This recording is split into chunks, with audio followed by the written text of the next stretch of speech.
Alhamdulillahi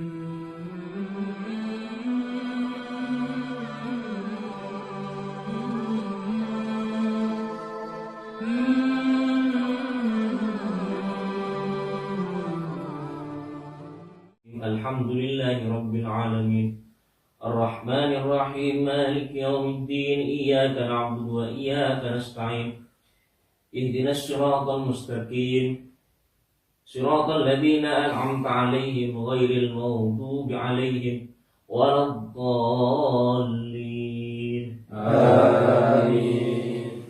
Assalamualaikum warahmatullahi wabarakatuh. Waalaikumsalam warahmatullahi wabarakatuh. Alhamdulillah, salatu wassalamu ala rasulillah Sayyidina wa habibina Muhammad ibn Abdillah wa la hawla wa la quwwata illa billah. Amma ba'd. Para jemaah mushola An-Nur yang sangat saya hormati, kita masih diberikan keistiqomahan oleh Allah untuk melaksanakan ibadah yang diperintahkan olehnya. Semoga kita senantiasa diberikan hidayah hingga akhir hayat kita. Para rawuh jemaah mushola An-Nur, kita diperintahkan oleh Allah Subhanahu wa taala menjalankan puasa di bulan Ramadan sebagaimana firman-Nya, ya ayyuhalladzina amanu kutiba alaikumusiyam. Wahai orang yang beriman, diwajibkan atas kalian untuk berpuasa. Jadi bahasanya wahai orang yang beriman. Maka secara pemahaman, orang yang berpuasa itu membuktikan adanya keimanan yang ada pada orang itu. Jadi niki salah satu bukti menawi kita niku sampun menjalankan ibadah puasa. Disitulah Allah memberikan hidayah berupa keimanan yang ada pada diri kita. Karena tidak mungkin melaksanakan puasa kalau tidak ada keimanan di dalamnya. Tujuannya apa? La'allakum tattaqun, ya, agar engkau menjadi orang yang bertakwa. Jadi wahai orang yang beriman diwajibkan berpuasa, tujuannya adalah la'allakum tattaqun, agar engkau menjadi orang yang bertakwa. Ada salah satu ulama yang menafsirkan kata takwa di sini adalah imtisalul awamirillah wa tarki manhihi atau wa tarki manahihi,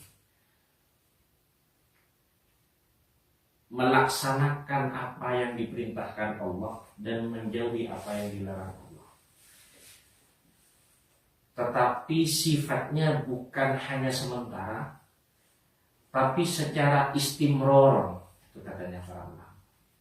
Jadi bagaimana Ramadan ini, puasa di bulan Ramadan yang kita jalankan ini mengantarkan kita untuk menjadi orang yang bertakwa.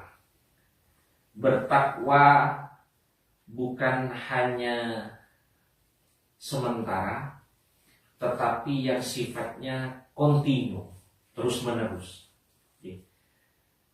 Kalau di dalam ayat lain Allah menegaskan bahwa di dalam surat Al-Baqarah, Al-Quran, dzalikal kitabul la raiba fihi hudal lil muttaqin. Jadi ada kata al-muttaqin, petunjuk bagi orang-orang yang bertakwa. Siapa orang yang bertakwa itu? Alladzina yu'minuna bil ghaib, yakni orang-orang yang beriman terhadap hal yang gaib. Itu ya, titik poinnya di sana. Itu yang dikatakan orang yang bertakwa. Jadi bagaimana puasa itu mengantarkan kita sebagai orang yang bertakwa secara istimror, yang terus menerus, yang beriman terhadap hal yang gaib. Jadi poinnya bagaimana puasa itu mengajarkan kepada kita agar kita menjadi orang yang beriman bil ghaib, hal yang gaib. Karena pondasi keimanan kita sebagai umat Islam itu adalah hal yang gaib. Wa awwal wajibin 'alal insani ma'rifatul ilah bistiqomah. Jadi pondasi dasar keyakinan umat manusia, umat Islam, ya, itu harus, yang pertama harus ditata adalah keyakinan dan kepercayaan kita kepada Allah Subhanahu wa Ta'ala. Jadi bagaimana semangat puasa ini mengantarkan kita sebagai sosok yang bertakwa, yang percaya adanya Allah Subhanahu wa Ta'ala. Gitu. Buktinya apa? Di dalam proses kita puasa, mulai terbitnya fajar shodiq, atau kalau kita simpelkan mulai adzan subuh sampai adzan maghrib, kita diajarkan untuk sadar bagaimana kita selalu merasa diawasi dan dilihat oleh Allah Subhanahu wa Ta'ala. Bagaimana tidak? Kita bisa saja sendirian di dalam kamar. Kita bisa saja sendirian di dapur. Ketika waktu siang hari, pagi hari, di waktunya puasa. Tetapi karena kita sadar ketika kita meminum air itu membatalkan puasa, tapi tidak kita lakukan. Kenapa? Karena kita tahu kalau itu membatalkan puasa. Semangat disiplin dan sportif yang diajarkan dalam pendidikan puasa ini mengajak kepada kita bagaimana kita menjadi orang bertakwa dan beriman kepada Allah, yang mana Allah Maha melihat dan mengawasi setiap detik kita. Jadi puasa mengajarkan kepada kita bagaimana kita itu takut untuk minum, takut untuk makan, takut untuk nelan makanan karena takut batal. Meskipun bisa kita lakukan dimanapun, kita sendirian bisa kita laksanakan, tapi kita takut untuk melakukan itu. Itu kita bawa semangat, spirit merasa diawasi oleh Allah, kita bawa ke hal-hal yang lain yang di luarnya puasa. Bagaimana ketika kita sendiri di dalam kamar, kita sendiri, tidak ada kawan, tidak ada sahabat, tidak ada teman yang mengawasi kita, tidak ada CCTV yang mengontrol gerak-gerik kita, tapi kita merasa diawasi oleh Allah Subhanahu wa Ta'ala, sehingga wujud takut kepada Allah itu tertanam pada hati kita. Akhirnya apapun yang kita tahu bahwa itu dilarang oleh Allah Subhanahu wa Ta'ala, tidak akan kita lakukan ketika kita menjadi orang yang beriman dan sadar selalu diawasi oleh Allah Subhanahu wa Ta'ala.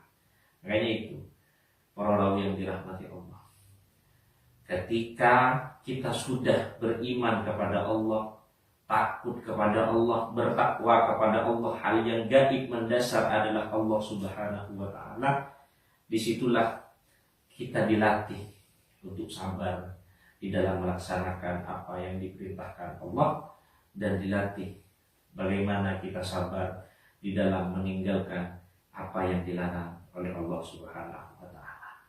Makanya di dalam Al-Quran itu hal yang paling berat adalah sabar. Puasa itu pelajaran terberatnya adalah sabar. Kalau katanya para ulama, puasa itu adalah madrasah bagi kita yang kurikulum pembelajarannya adalah kesabaran. Kenapa? Bahasa Arabnya puasa itu adalah as-shaum, yang terdiri dari huruf shad, as-shad tusiru ila sabri, yang mengarah kepada bagaimana kita melatih sabar. Sabar terhadap menahan hawa nafsu, sabar menahan keinginan dan kepentingan diri sendiri yang bersifat dasar, yang sebagaimana saya jelaskan kemarin pagi waktu sholat subuh. Sabar terhadap lapar dan haus dan seterusnya dan seterusnya. Kurikulumnya kesabaran. Kesabaran ini adalah pembelajaran yang sangat berat, sebagaimana Al-Quran menegaskan, wasta'inu bis-sabri was-shalah. Ketika awakmu sumpah, awakmu stres, awakmu banyak masalah, problem kehidupan dalam hal apapun, maka minta tolonglah terhadap dengan rasa sabar. Atasilah dengan rasa sabar. Kata sabar Kenapa kok diungkapkan wasta'inu bis-sabri was-shalah? Diungkapkan sebelumnya kata sholat. Minta tolonglah kalian dengan sikap sabar ketika punya masalah. Setelah itu baru sholat. Kenapa katanya para ulama sabar kok didahulukan? Karena urusan sabar itu lebih berat daripada semuanya. Orang kalau nggak sabar gak kira puasa. Orang kalau nggak sabar gak kira sholat. Poinnya itu. Makanya bagaimana puasa ini mengajarkan kita kesabaran, sabar dalam bertakwa kepada Allah, selalu di CCTV oleh Allah Subhanahu wa Ta'ala. Kita belajar kepada negara atau daerah di pabrik kita, tempat kerja kita, di kantor kita, yang setiap sudutnya ada CCTV.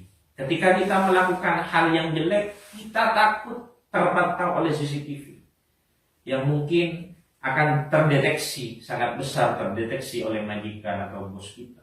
Begitu juga kita sebagai makhluknya Allah, pasti dimanapun kita berada, karena Allah adalah zat yang maha CCTV sebenarnya. Makanya semangat ini, rasa sabar kita tingkatkan dalam menjalankan perintah Allah, merasa selalu diawasi. Semangat ini bagaimana benar-benar kita terapkan. Ketika itu kita amalkan, maka kita akan benar-benar menjadi orang yang bertakwa secara istimror, secara terus-menerus dan kontinu. Makanya semangat Ramadan, pembelajaran Ramadan, kita amalkan dalam hal-hal yang lain. Karena ketika itu kita amalkan, maka kita akan mendapatkan status tattaqun al-muttaqin. Semoga kita semua ditakdir oleh Allah, dicatat oleh Allah sebagai orang-orang yang bertakwa. Para jemaah yang dirahmati Allah Subhanahu wa Ta'ala, mungkin ini yang bisa saya sampaikan. Karena sudah 11 menit, bukan kultum ya. Kurang lebihnya mohon maaf. Hadanallahu wa iyyakum ajma'in. Assalamualaikum warahmatullahi wabarakatuh. Waalaikumsalam warahmatullahi wabarakatuh.